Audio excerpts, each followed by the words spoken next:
ಶ್ವೇತವರ್ಣ ಚತುರ್ಭುಜನು ಸಂಪ್ರೀತಿಯಿಂದಲೇ ಸ್ಥೂಲ ವಿಷಯವ ಚೇತನರಿಗೆ ಉಂಡು ಉಣಿಪ ಜಾಗ್ರತೆ ಇತ್ತು ಎಚ್ಚರಿಕೆ ಕೊಡೋನು ಅವನೇ ನೃಗಜಾಸ್ಯ. ಅವನ ಮುಖದ ಪರಿಚಯ ಮಾಡಿಬಿಟ್ರು. ನೃಗಜಾಸ್ಯ ಅಂದ್ರೆ ಅಂದ್ರೆ ಮನುಷ್ಯ, ಗಜ ಅಂದ್ರೆ ಆನೆ. ಅವನಿಗೆ 19 ಮುಖದಲ್ಲಿ 9 ಬಲಗಡೆ ಮನುಷ್ಯ ಮುಖ, ಎಡಗಡೆ 9 ಮನುಷ್ಯ ಮುಖ. ಎಷ್ಟಾಯ್ತು? 18 ಆಯ್ತು. ಮಧ್ಯದ್ದು ಮಾತ್ರ ಗಜಾಸ್ಯ, ಆನೆ ಮುಖ. ಮಧ್ಯದಲ್ಲಿ ಆನೆಯಂತೆ ಮುಖ, ಈ ಕಡೆ 9 ಈ ಕಡೆ 9 ಮನುಷ್ಯರ ಮುಖ. ಆದ್ರಿಂದ ಆ ವಿಶ್ವನಾಮಕ ಪರಮಾತ್ಮನಿಗೆ 19 ಮುಖ ಹೀಗಿದೆ.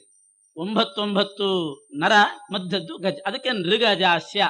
ನೃ ಅಂದ್ರೆ ಮನುಷ್ಯರು, ಗಜ ಅಂದ್ರೆ ಆನೆ. ನೃಗಜಾಸ್ಯನಾಗಿದ್ದಾನೆ ಆ ಪರಮಾತ್ಮ ಅಂತ. ಈ ವಿಶ್ವನಾಮಕ ಪರಮಾತ್ಮನನ್ನೇ ಗಣಪತಿ ಆರಾಧನೆ ಮಾಡಿದನಂತೆ. ವಿಶೇಷವಾಗಿ ಉಪಾಸನ ಮಾಡಿದ್ದು ಈ 19 ಮುಖದ ಪರಮಾತ್ಮನನ್ನ. ಅದರಲ್ಲಿ ಮಧ್ಯದ ಮುಖಕ್ಕೇನೆ ಹೆಚ್ಚು ಕಾನ್ಸಂಟ್ರೇಟ್ ಮಾಡಿಬಿಟ್ನಂತೆ. ಮಧ್ಯದ ಮುಖ ಅಂದ್ರೆ ಗಜಮುಖ, ಅದನ್ನೇ 19 ಹೆಂಗ್ ನೋಡ್ಲಿಕ್ಕೆ ಸಾಧ್ಯ? ಏಕಾಗ್ರಚಿತ್ತನಾಗಿ ಒಂದು ಕಡೆ ನೋಡ್ಬೇಕು ಅಂತ ಮಧ್ಯದಲ್ಲಿ ನೋಡಿ ಉಪಾಸನೆ ಮಾಡಿದನಂತೆ. ಅದಕ್ಕೆ ಅವನಿಗೆ ಗಜಮುಖ ಬಂತಂತೆ ಗಣಪತಿ. 19 ಮುಖದ ವಿಶ್ವನಾಮಕ ಪರಮಾತ್ಮನ ಮಧ್ಯ ಮುಖದ ಉಪಾಸನೆ ಮಾಡಿ ವಿನಾಯಕೋಪಿ ವಿಶ್ವಸ್ಯ ಧ್ಯಾನಾದೈ ಗಜವಕ್ತ್ರತಾಂ, ವಿಶ್ವನಾಮಕ ಪರಮಾತ್ಮನ ಪೂಜೆ ಮಾಡಿ ಗಜವಕ್ತ್ರವನ್ನ ಪಡೆದನಂತೆ. ತಮ್ ಯಥಾ ಯಥಾ ಉಪಾಸತೆ ತಥೈವ ಭವತಿ ಅಂತ ಆನೆ ಮುಖ ಉಪಾಸನೆ ಮಾಡಿ ಆನೆ ಮುಖ ಬಂತು ಗಣಪತಿಗೆ. ಆದ್ರಿಂದಲೇನೆ ಗಣಪತಿಗೆ ಮೊದಲನೇ ನಮಸ್ಕಾರ, ಮೊದಲು ಪೂಜೆ ಗಣಪತಿಗೆ. ಮೊದಲೊಂದಿಪೆ ನಿನಗೆ ಗಣನಾಥ. ಯಾಕೆಂದ್ರೆ ವಿಶ್ವರೂಪ ಮೊದಲನೇ ರೂಪ. ವಿಶ್ವಂ ವಿಷ್ಣುರ್ವಷಟ್ಕಾರ ಅಂತ ಮೊದಲನೇ ರೂಪ. ಅದೇ ರೂಪವನ್ನು ಉಪಾಸನೆ ಮಾಡಿ ಆ ಮುಖನೂ ಪಡೆದ, ತಾನೂ ಮೊದಲೊಂದಿಪೆ ಅಂತ ಮೊದಲನೇ ಸ್ಥಾನ, ನಮಸ್ಕಾರದ ಸ್ಥಾನವನ್ನು ಕೂಡ ಗಣಪತಿ ಸ್ವೀಕಾರ ಮಾಡಿ ಕಣ್ಣಿನಲ್ಲಿರ್ತಕ್ಕಂಥ ಭಗವದ್ ರೂಪದ ವಿಚಾರ ಹೇಳಿ ಪರಿಚಯ ಮಾಡಿಸ್ಕೊಟ್ರು. ಕಣ್ಣಿನಿಂದ ಇನ್ನು ಕಿವಿಗೆ ಬರ್ತಾರೆ. ಕಿವಿ ವಿಚಾರ. ನೆಲೆಸಿಹರು ದಿಗ್ದೇವತೆಗಳು ಇಕ್ಕೆಲದ ಕರ್ಣಂಗಳಲ್ಲಿ, ತೀರ್ಥಂಗಳಿಗೆ ಮಾನಿಗಳಾದ ಸುರನದಿ ಮುಖ್ಯ ನಿರ್ಜರರು, ಬಲದ ಕಿವಿಯಲ್ಲಿ ಇರುತಿಹರು ಬಾಂಬೊಳೆಯ ಜನಕ ತ್ರಿವಿಕ್ರಮನು, ನಿರ್ಮಲಿನರನ್ನು ಮಾಡುವನು ಈ ಪರಿಚಿಂತಿಸುವ ಜನರ. ನೆಲೆಸಿಹರು ದಿಗ್ದೇವತೆಗಳು ಇಕ್ಕೆಲದ ಕರ್ಣಂಗಳಲ್ಲಿ, ಎರಡೂ ಬದಿಯ ಕಿವಿಗಳಲ್ಲಿ ಎಲ್ಲ ದಿಗ್ದೇವತೆಗಳು, ದಿಗಭಿಮಾನಿ ದೇವತೆಗಳು, ದಿಕ್ಪಾಲಕರು ನೆಲೆಸಿದ್ದಾರೆ. ಇಂದ್ರ, ಅಗ್ನಿ, ಯಮ, ನಿರತಿ, ವರುಣ, ವಾಯು, ಕುಬೇರ ಮತ್ತು ರುದ್ರದೇವರು ಈಶಾನ, ಎರಡೂ ಕಿವಿಗಳಲ್ಲಿ ಈ ದಿಕ್ಪಾಲಕರೆಲ್ಲ ನೆಲೆಸಿದ್ದಾರೆ. ತೀರ್ಥಂಗಳಿಗೆ ಮಾನೆಗಳಾದ ಸುರನದಿ ಮುಖ್ಯ ನಿರ್ಜರರು ಬಲದ ಕಿವಿಯಲ್ಲಿ ಇರುತಿಹರು. ವಿಶೇಷವಾಗಿ ಬಲದ ಕಿವಿಯಲ್ಲಿ, ಬಲಗಡೆ ಕಿವಿಯಲ್ಲಿ ಪುಷ್ಕರಾದಿ ತೀರ್ಥಾಭಿಮಾನಿಗಳು, ಗಂಗಾದಿ ನದಿಯ ಅಭಿಮಾನಿಗಳು. ಪುಷ್ಕರವನ್ನು ತೀರ್ಥ ಅಂತ ಕರೀತಾರೆ, ಅದು ತೀರ್ಥರಾಜ. ಗಂಗಾ ಅದು ನದಿ, ಶ್ರೇಷ್ಠ ನದಿಗಳಲ್ಲಿ ಉತ್ತಮ ಗಂಗಾ ನದಿ. ತೀರ್ಥಗಳಲ್ಲಿ ಉತ್ತಮವಾದ ತೀರ್ಥ ಪುಷ್ಕರ ತೀರ್ಥ. ಪುಷ್ಕರಾದ್ಯಾನಿ ತೀರ್ಥಾನಿ ಗಂಗಾದ್ಯ ಸರಿತಸ್ತಥಾ. ಪುಷ್ಕರಾದಿ ತೀರ್ಥಗಳು, ಗಂಗಾದಿ ನದಿಗಳು, ಅದರ ಅಭಿಮಾನಿ ದೇವತೆಗಳು ಬಲದ ಕಿವಿಯಲ್ಲಿ ಇರ್ತಾರಂತೆ.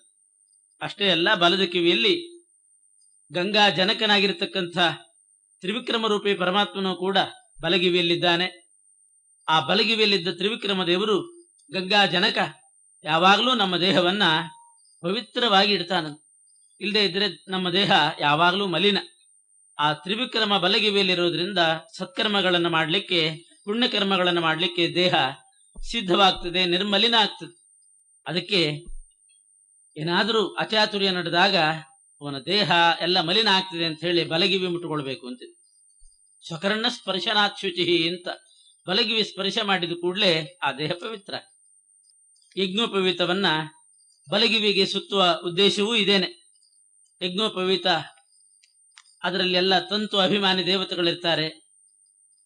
ಅವರಿಗೆಲ್ಲ ಅಪಾವಿತ್ರ ಬರಬಾರ್ದು ಆ ಕಡೆ ಈ ಕಡೆ ಸಂದರ್ಭದಲ್ಲಿ ಅಂತ ಹೇಳಿ ಬಲಗಿವಿಗೆ ಯಜ್ಞೋಪವೀತವನ್ನ ಸುತ್ತುಕೊಂಡು ಅದರ ಪಾವಿತ್ರ್ಯವನ್ನ ಕಾಪಾಡಿಕೊಳ್ತಕ್ಕಂತಹ ಕ್ರಮನೂ ಇದೆ. ಅದಕ್ಕೆಲ್ಲ ಮೂಲ ಇದೇನೆ. ಯಜ್ಞೋಪವೀತ ಬಲಗಿವಿಗೆ ಸುತ್ತುವಾಗ ಸುಮ್ಮನೆ ಸುತ್ತೋದಲ್ಲ, ತ್ರಿವಿಕ್ರಮ ರೂಪಿಯಾದ ಪರಮಾತ್ಮ ಬಲಗಿವಿಯಲ್ಲಿದ್ದಾನೆ, ನನ್ನ ಯಜ್ಞೋಪವೀತದ ಪಾವಿತ್ರ್ಯವನ್ನ ಕಾಪಾಡಬೇಕು ತ್ರಿವಿಕ್ರಮ ದೇವರು ಅಂತ ಹೇಳಿ ಬಲಗಿವಿಗೆ ಸುತ್ತುವೆ. ಅಷ್ಟೇ ಅಲ್ಲ, ಗಂಗಾದಿ ನದಿ ಅಭಿಮಾನಿ ದೇವತೆಗಳಿದ್ದಾರೆ, ಪುಷ್ಕರಾದಿ ತೀರ್ಥಾಭಿಮಾನಿ ದೇವತೆಗಳಿದ್ದಾರೆ.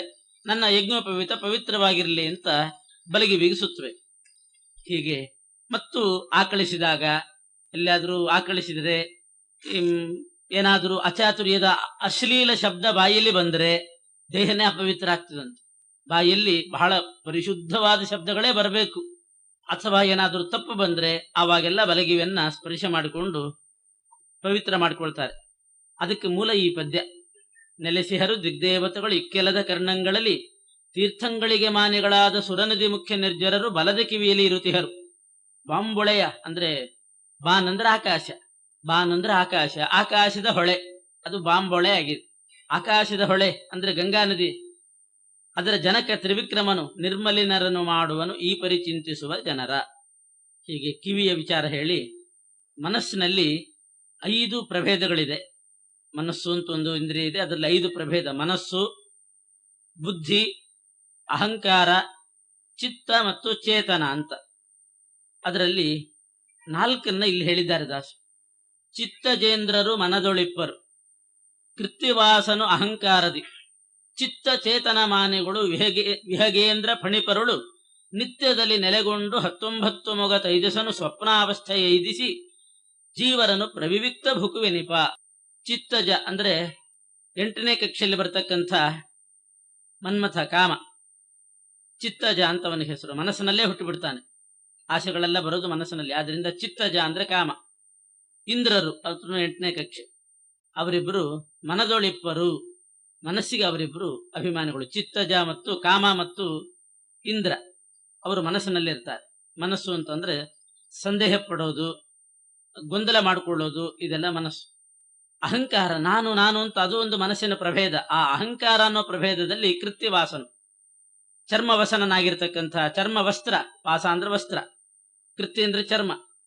ಕೃತ್ಯವಾಸ ಅಂತಂದ್ರೆ ಚರ್ಮವನ್ನೇ ವಸ್ತ್ರವನ್ನಾಗಿ ಧರಿಸ್ತಕ್ಕಂಥ ರುದ್ರದೇವರು ಅಹಂಕಾರ ತತ್ವದಲ್ಲಿ. ಚಿತ್ತ ಮತ್ತು ಚೇತನ ಅಂತ 2 ಮನಸ್ಸಿನ ಪ್ರಭೇದ. ಚಿತ್ತ ಅಂತಂದ್ರೆ ಸ್ಮರಣೆ, ಸ್ಮರಣ ಶಕ್ತಿ, ಮನಸ್ಸಿನಲ್ಲಿ ಇರೋದು ಸ್ಮರಣ ಶಕ್ತಿ. ಚೇತನ ಅಂತಂದ್ರೆ ಬಹುಸ್ಮರಣ ಶಕ್ತಿ. ಕೆಲವರಿಗೆ ಬಹಳ ಸ್ಮರಣೆ ಇರ್ತದೆ ತಲೆಯಲ್ಲಿ, ಹಿಂದಿನ ಜನ್ಮದ್ದಿರ್ತದೆ, ಒಂದು ಸಲ ಓದಿದ್ರೆ ಆ ಮಂತ್ರಗಳೆಲ್ಲ ಮನಸ್ಸಿನಲ್ಲಿ ಇರ್ತದೆ. ಅಂಥ ಚೇತನ ಶಕ್ತಿಗೆ ಅದು ಮನಸ್ಸಿನ ಪ್ರಭೇದ. ಆ ಚಿತ್ತ ಮತ್ತು ಚೇತನಗಳಿಗೆ ಅಭಿಮಾನಿಗಳಾಗಿ ವಿಹಗೇಂದ್ರ ಫಣಿಪರು, ಗರುಡ ಮತ್ತು ಶೇಷದೇವರಿರ್ತಾರೆ. ಅವರೊಳಗೆ ನಿತ್ಯದಲ್ಲಿ ನೆಲೆಗೊಂಡು 19 ಮೊಗ ತೈಜಸನು, ತೈಜಸ ನಾಮಕ ಪರಮಾತ್ಮ ಅಲ್ಲಿದ್ದು, ಮನಸ್ಸಿನ ಈ ಅಭಿಮಾನಿ ದೇವತೆಗಳಲ್ಲಿದ್ದು ಸ್ವಪ್ನಾವಸ್ಥೆಯೇ ಇದಿಸಿ. ಯಾಕೆಂದ್ರೆ ಬೇರೆ ಎಲ್ಲ ಇಂದ್ರಿಯಗಳು ಸ್ವಪ್ನ ಕಾಣುವಾಗ ಉಪರತ ಆಗಿರ್ತದೆ. ಎಲ್ಲ ಇಂದ್ರಿಯಗಳು ಉಪರತ ಆಗಿರ್ತದೆ. ಕೈ, ಕಾಲು, ಕರ್ಮೇಂದ್ರಿಯ, ಜ್ಞಾನೇಂದ್ರಿಯ. ಎಚ್ಚರದಲ್ಲಿರೋ ಇಂದ್ರಿಯ ಅಂತಂದ್ರೆ ಮನಸ್ಸು ಮಾತ್ರ. ಆವಾಗ ಜಾಗೃತ ಅವಸ್ಥೆಯಲ್ಲಿ ಎಲ್ಲಾ ಇಂದ್ರಿಯಗಳು ಕೂಡ ಜಾಗೃತವಾಗಿರ್ತದೆ. ಕನಸು ಬೀಳುವಾಗ ಎಲ್ಲ ಇಂದ್ರಿಯ ಉಪರತ ಆಗಿ ಮನಸ್ಸು ಮಾತ್ರ ಜಾಗೃತವಾಗಿರ್ತದೆ.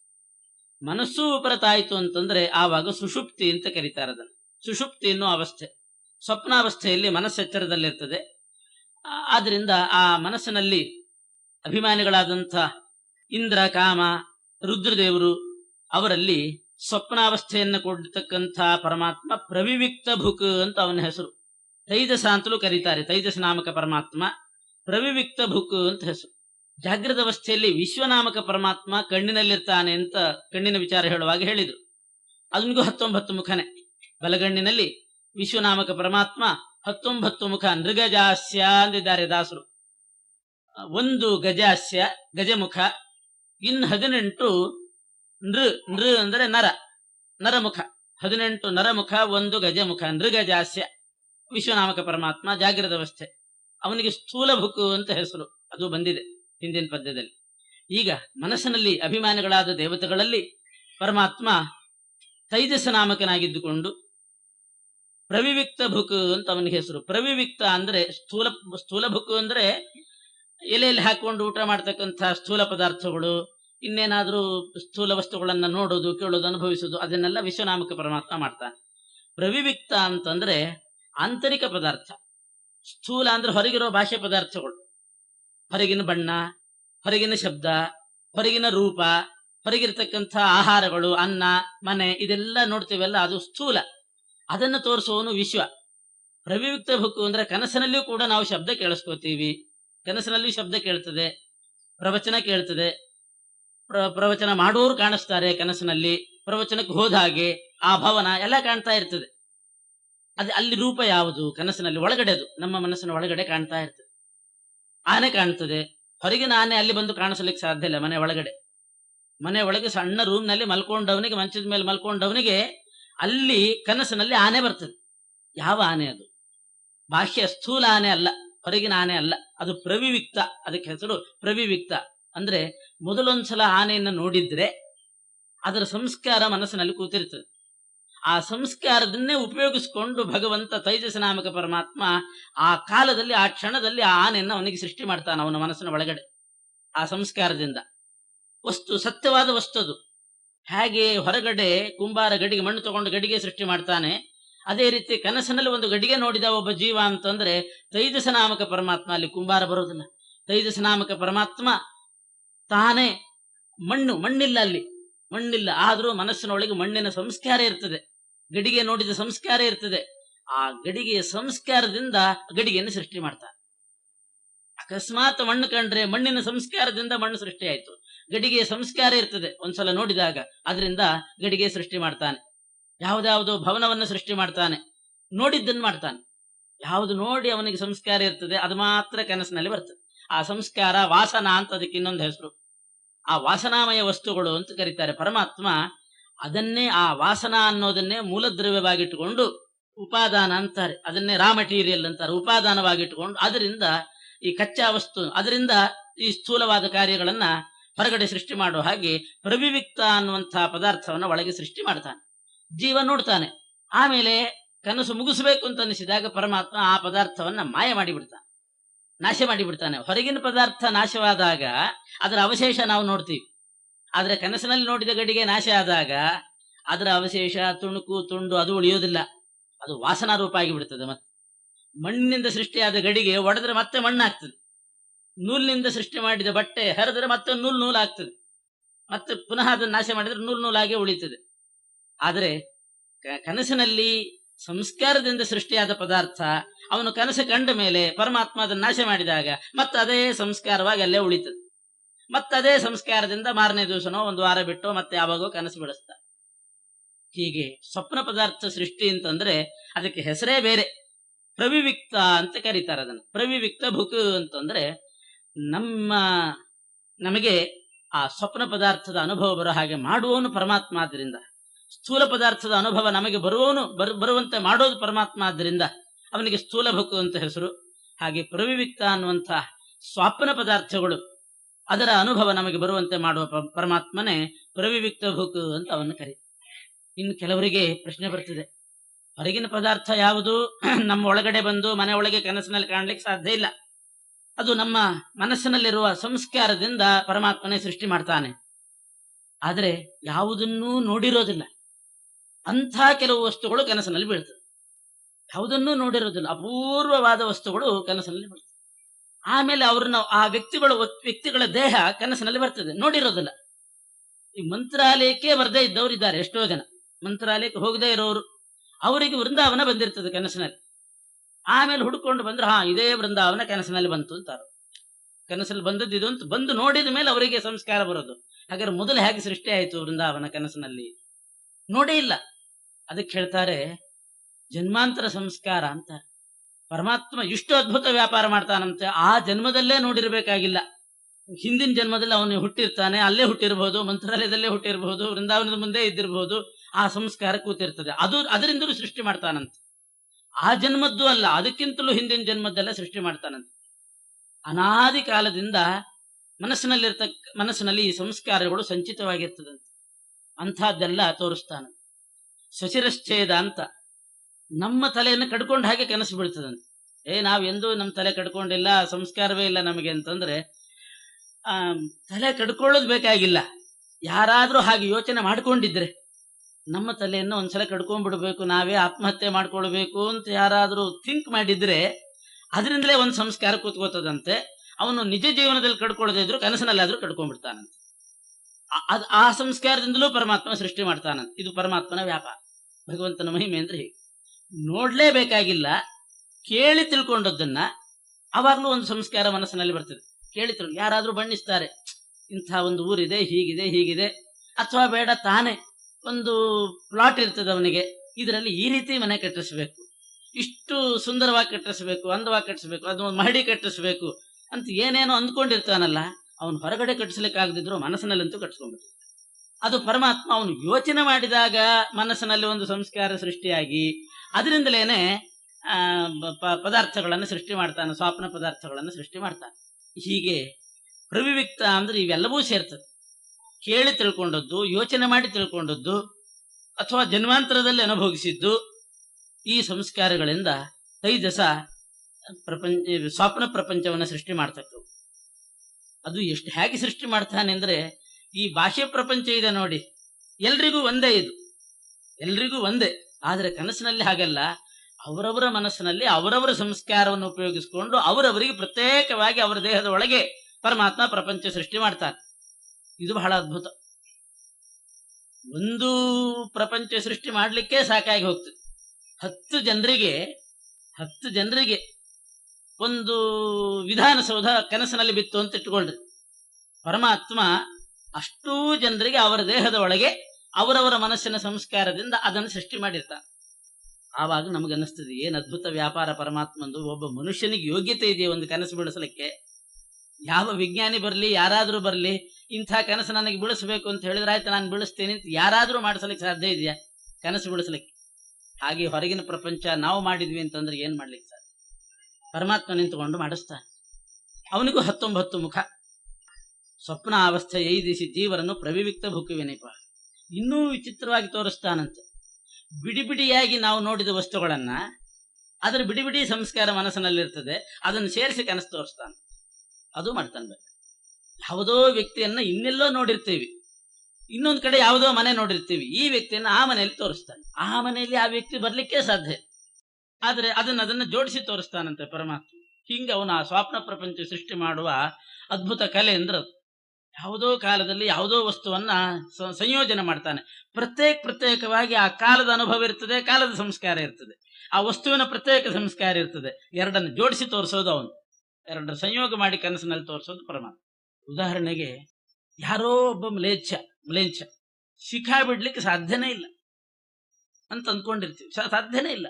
ಅಂಥ ಮ್ಲೇಚ್ಛ ಅವನಲ್ಲಿ ಶಿಖಾ ಯಜ್ಞೋಪವೀತ ಖಂಡಿತು ಅಂತಂದ್ರೆ, ಪ್ರತ್ಯೇಕ ಯಜ್ಞೋಪವೀತದ ಸಂಸ್ಕಾರ ಇರ್ತದೆ, ಪ್ರತ್ಯೇಕ ಶಿಖಾ ನೋಡಿರ್ತಾರೆ, ಯಾರ್ದೋ ತಲೆಯಲ್ಲಿ ಸಂಸ್ಕಾರ ಇರ್ತದೆ, ಪ್ರತ್ಯೇಕ ಒಬ್ಬನನ್ನು ನೋಡಿರ್ತಾರೆ, ಈ ಶಿಖಾ ಅಲ್ಲಿ ಜೋಡಿಸಿ ತೋರಿಸ್ತಾನಂತ ಪರಮಾತ್ಮ. ಅಂಥ ಕನಸು ಬೇಕಾದ್ರೆ ಬೀಳ್ತದೆ. ಹೀಗೆ ನಾನಾ ರೀತಿಯಾಗಿ ಪರಮಾತ್ಮ ಆ ಪ್ರವಿವಿಕ್ತ ಅಂತನ್ನುವಂಥ ಪದಾರ್ಥಗಳನ್ನು ಸೃಷ್ಟಿ ಮಾಡಿ ಜೀವರಿಗೆ ಅನುಭವ ತಂದು ಕೊಡ್ತಾನೆ. ಅದಕ್ಕೆ ಅವನಿಗೆ ಪ್ರವಿವಿಕ್ತ ಭುಕು ಅಂತ ಕರೀತಾರೆ. ಚಿತ್ತಜೇಂದ್ರರು ಮನದೊಳಿಪ್ಪರು ಕೃತ್ಯವಾಸನು ಅಹಂಕಾರದಿ, ಚಿತ್ತ ಚೇತನಮಾನಿಗಳು ವಿಹಗೇಂದ್ರ ಫಣಿಪರುಳು ನಿತ್ಯದಲ್ಲಿ ನೆಲೆಗೊಂಡು 19 ಮೊಗ ತೈಜಸನು ಸ್ವಪ್ನಾವಸ್ಥೆಯೈದಿಸಿ ಜೀವರನು ಪ್ರವಿವಿಕ್ತ ಭುಕುವೆನಿಪ. ಜ್ಞಾನಮಯ ತೈಜಸನು ಹೃದಯ ಸ್ಥಾನ ವೈದಿಸಿ ಪ್ರಾಜ್ಞನೆಂಬಭಿಧಾನದಿಂ ಕರೆಸುತ್ತ ಚಿತ್ಸುಖ ವ್ಯಕ್ತಿಯನ್ನೇ ಕೊಡುತ್ತ ಆನತೇಷ್ಟ ಪ್ರದನು ಅನುಸಂಧಾನವೀಯದೆ ಸುಪ್ತಿ ಎಯ್ದಿಸಿ ತಾನೇ ಪುನರಪಿ ಸ್ವಪ್ನ ಜಾಗೃತೆ ಈವ ಚೇತನಕ್ಕೆ. ಕನಸು ಮುಗಿದ ಮೇಲೆ ಅದೇ ತೈಜಸ ನಾಮಕ ಪರಮಾತ್ಮ ಹೃದಯಕ್ಕೆ ಬರ್ತಾನಂತೆ. ಜೀವನನ್ನು ಕರೆಕೊಂಡು ಹೃದಯಕ್ಕೆ ಬರ್ತಾನೆ. ಹೃದಯದಲ್ಲಿ ಪ್ರಾಜ್ಞನಾಮಕ ಪರಮಾತ್ಮ ನೆಲೆಸಿರ್ತಾನೆ. ಕಣ್ಣಿನಲ್ಲಿ ವಿಶ್ವ, ಅದೇ ವಿಶ್ವ ಜೀವನನ್ನು ಕರೆಕೊಂಡು ಕಂಠಕ್ಕೆ ಬರ್ತಾನೆ.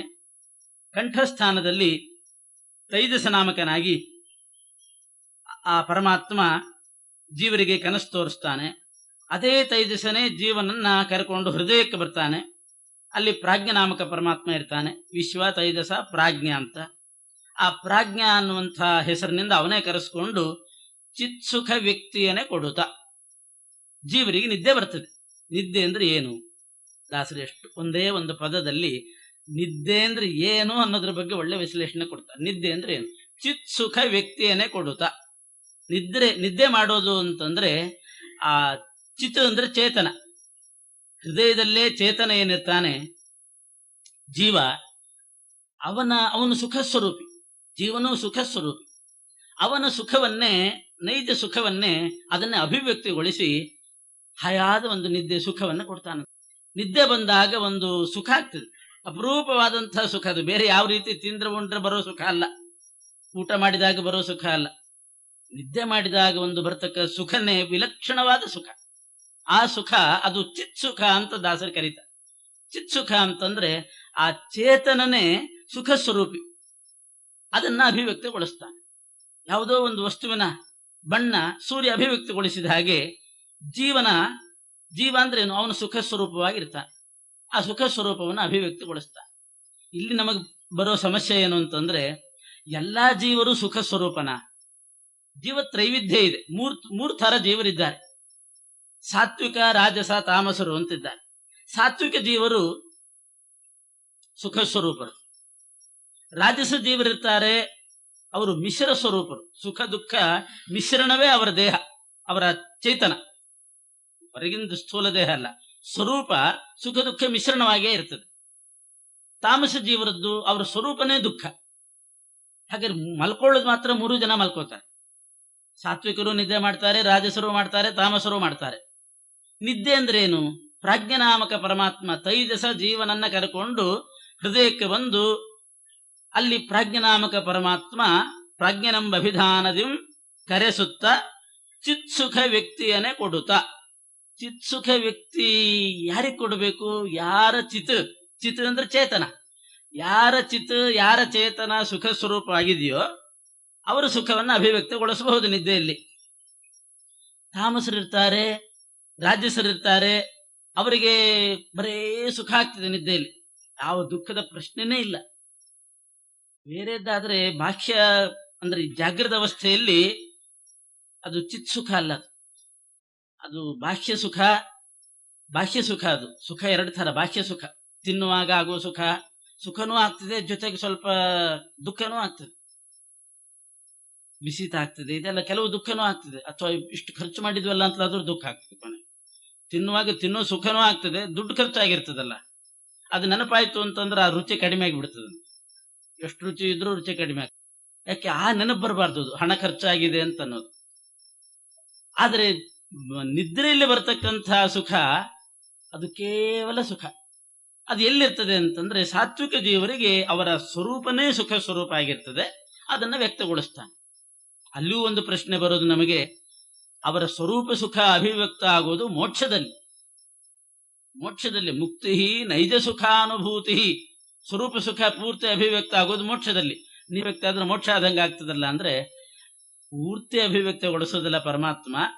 ಮೋಕ್ಷದ ಸುಖ ಹೇಗಿರ್ತದೆ ಅಂತ ತೋರಿಸಲಿಕ್ಕೆ ನಿದ್ದೆ ಕಾಲದಲ್ಲಿ ಅವರ ಸ್ವರೂಪ ಸುಖವನ್ನೇ ಕಿಂಚಿತ್ ಈಶತ್ ಸ್ವಲ್ಪ ಅಭಿವ್ಯಕ್ತಗೊಳಿಸ್ತಾನಂತ. ಆ ನಿದ್ದೆ ಆದಾಗ ಮನುಷ್ಯನಿಗೆ ಅಂಥ ಸುಖ ನೋಡ್ರಿ. ಎಷ್ಟು ದೇಹ ಆಯಾಸ ಆಗಿರ್ತದೆ, ಶ್ರಮ ಪಟ್ಟಿರ್ತಾನೆ. ಒಂದ್ಸಲ ನಿದ್ದೆ ಆಯಿತು ಅಂತಂದ್ರೆ ಮರುದಿವಸ ಪುನಃ ಲವಲವಿಕೆ. ಅದು ಆ ಸುಖದ ಪ್ರಭಾವ.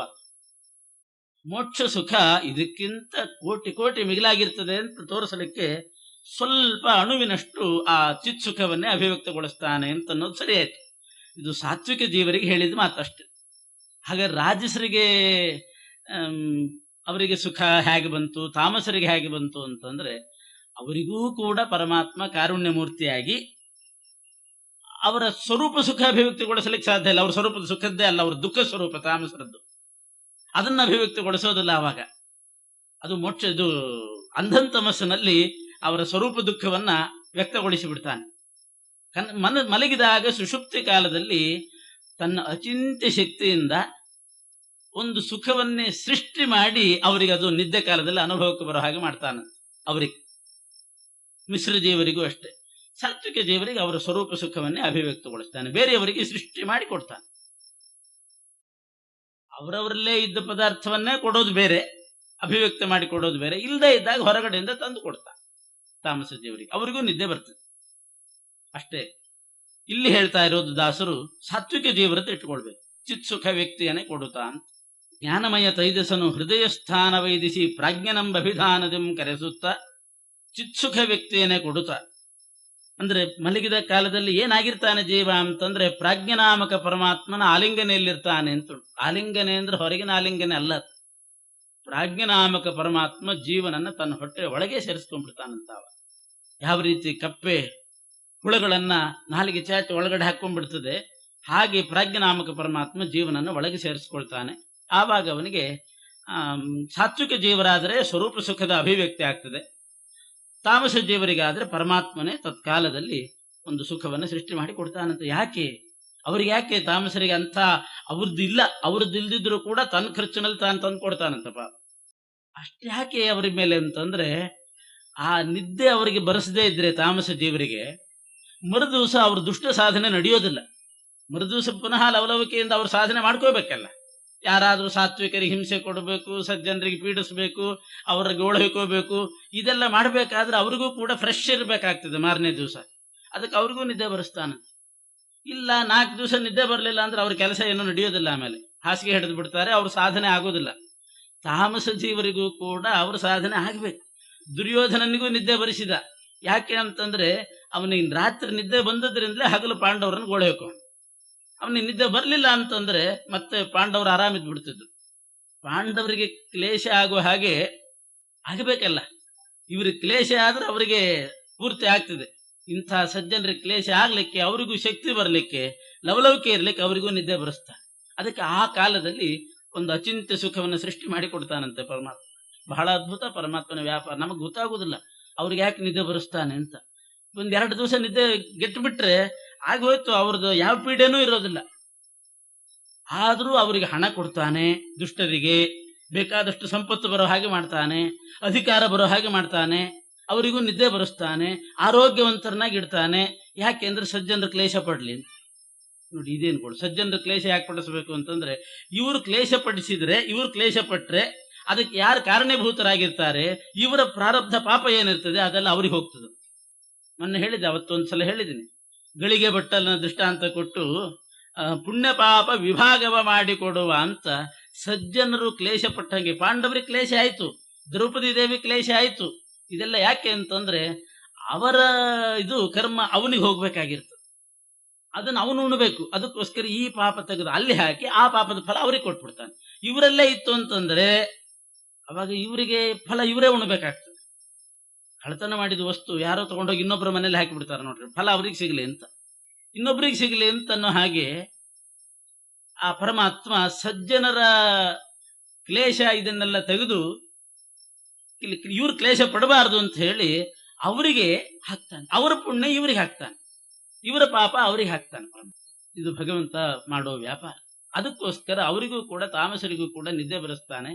ಮರುದಿವಸ ಅವರಿಗೂ ಸಾಧನೆ ನಡಿಬೇಕು, ಅವ್ರದ್ದು ಕೆಲಸಗಳು ನಡಿಬೇಕು ಅಂತ ಅನ್ನೋದಷ್ಟೇ. ಅದರಿಂದ ಸಜ್ಜನರಿಗೆ ಕ್ಲೇಶ ಆದ ಕೂಡಲೇ ಅವರು ಹೆಚ್ಚು ಇದು ಮಾಡಬಾರ್ದಂತ, ಆ ತಾಪ ಆದದ್ದನ್ನೆಲ್ಲ ಅನುಭವಿಸ್ಬೇಕು. ಯಾಕೆ ಕ್ಲೇಶ ಆದಾಗ ಇನ್ನು ಹೆಚ್ಚಿಂದೆಲ್ಲ ಅವ್ರಿಗೆ ಹೋಗ್ತದೆ, ಕ್ಲೇಶ ಕೊಟ್ಟವರಿಗೆ ಹೋಗ್ತದೆ ಅಂತ ಮುಂದೆ ಬರ್ತದೆ. ತಾತ್ಪರ್ಯ ನಿರ್ಣಯದಲ್ಲಿ ಆ ರಹಸ್ಯವನ್ನೆಲ್ಲ ಹೇಳ್ತಾರೆ. ಜೂಜಾಟದ ಸಂದರ್ಭದಲ್ಲಿ ಯಾವ ರೀತಿ ಹಂಚಿದ ಪರಮಾತ್ಮ ಪಾಂಡವರ ಕ್ಲೇಶ ಪಟ್ಟದ್ರಿಂದ ಏನೇನಾಯ್ತು ಅಂತೆಲ್ಲ ಹೇಳ್ತಾರೆ.